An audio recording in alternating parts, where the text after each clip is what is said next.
Hey, what is up guys, it's Roller or Taylor here, back with episode 2 of the weekly recap for Division news. So let's get straight into it. We've got a lot of important stuff to cover, so there's no hanging around. And let's start with release times of the Division. It is only 2 days away, so what time are the servers going live? The easiest way to figure out what time the servers are going live in your country and time zone is to go over to the Reddit thread that was made by Tavarish, who compiled all the preload and release times per platform and time zone. Now, one of the easy ways you could do this is it releases exactly on the 8th, 1 minute past midnight, Australian Eastern Daylight Time. So then you just convert that back to your time zone, and then you can sort of work from there. Like I said, the thread is very well done and easy to understand, so it might be worth, rather than doing all the converting yourself, just to go and check out Tavarish's Reddit thread. But if you're like me and from the UK, then I do know that the servers will go live 1 minute past 1 in the afternoon. So if you get your hands on the physical copy of the Division early, then you'll be able to play from the 7th, 1 minute past 1 in the afternoon, which is great. I'm hoping to get mine early, and I know a lot of you will get yours early,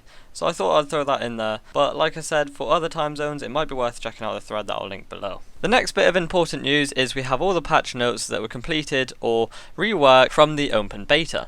Now it's a big list here, so I'm just going to skim over a few of these and pick out some of the interesting ones. One of the very important ones was regarding the turret used in the Dark Zone. Now there's a couple of problems with this. If you almost baited a player into going rogue, you could do this by shooting their turret, and then the turret would shoot you, and then that player and the turret would go rogue. This was a bit of an exploit because it obviously got players that didn't want to go rogue. To go rogue, you could kill them and then get the reward.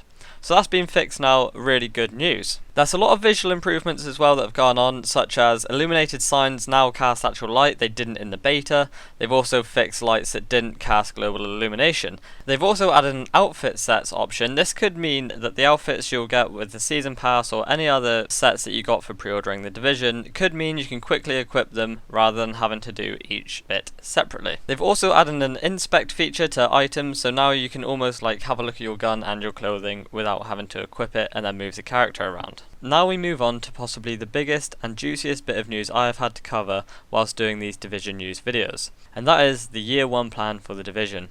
They released an insane trailer advertising what the season pass would involve and the expansion packs that would come along with it. During this trailer they showed off 2 free expansion packs that would be coming. The first would arrive in April and the second in May. The first being Incursions, which is a free update. It will involve a new challenging endgame activity and loot trading. Sounds very exciting, doesn't it? The second one that comes in May is called Conflict. It's a second free update and it'll add features to the Dark Zone and a new incursion, the iconic Columbus Circle. We're going to have to wait and see and find out what the Columbus Circle is, but it's sounding very good, and the fact that you get these for free is also really good news. It also shows off the 3 expansion packs that will be involved in the season pass. Now if you remember a while ago in one of the News Division episodes, there was a leaked date for Underground, the first expansion, and that was actually in June. We now have confirmation that it will be available in June.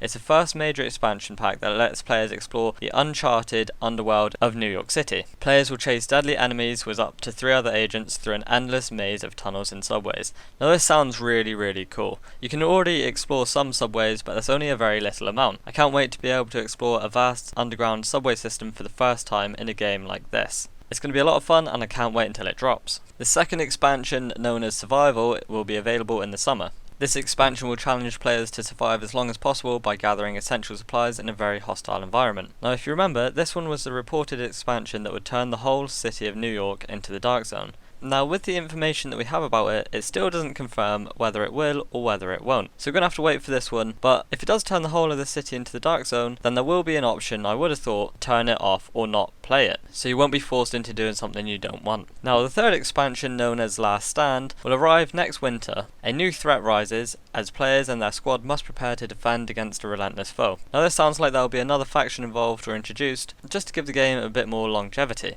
It sounds like a lot of fun, and it does sound like they're really pushing this squad-based gameplay. If you want to watch the trailer for yourself, there'll be a link for it in the description to the official Ubisoft website. Make sure you watch it in as high quality as possible to really see everything within the video. Now that does indeed cover all of the best and official news during this last week. But now we're going to move on to the community news division, which involves some of the best community members throughout the week. And now that's starting with two members in one post, that is itsgamerdoc and MarcoStyleNL. They both did a lot of decrypting involving the game release files. Now itsgamerdoc did a lot of this with MarcoStyleNL's help, and they've come across some very juicy information, starting with Brooklyn. As you know, I have been fascinated with whether or not Brooklyn will be within the game. And now, spoiler alert, if you do not want to hear what I'm about to say, then please click off the video or just skip about a minute.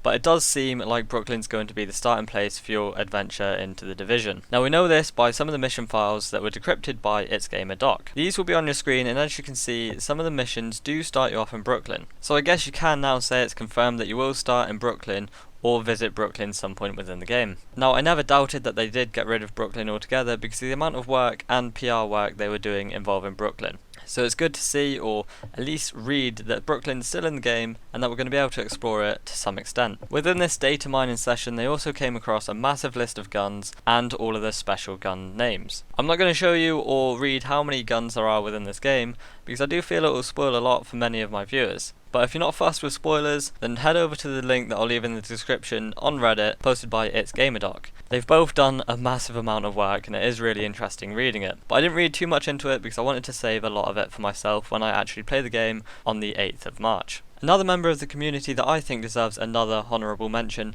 would be Forza Livery Guy. He's now updated the liveries he's done for Forza that involve the Division. These are really dope. You need to check him out, definitely give him a follow on Twitter if you do like cars and anything Division, because he is making some really clever and good looking collaborations. He's got a lot of support off of the official Xbox account and Forza account, so he's definitely recommended. I really hope you did enjoy the second installment of the Division News Weekly Recap. I'm sorry it's a bit longer than last week. We had a lot of official news to dive into and there were some bits that I just couldn't skip. Like I said, I hope you enjoyed, and if you did, make sure to hit that like button, and if you're new around here, make sure to subscribe for all the future content and the release of the Division in 2 days' time. Thank you so much for watching.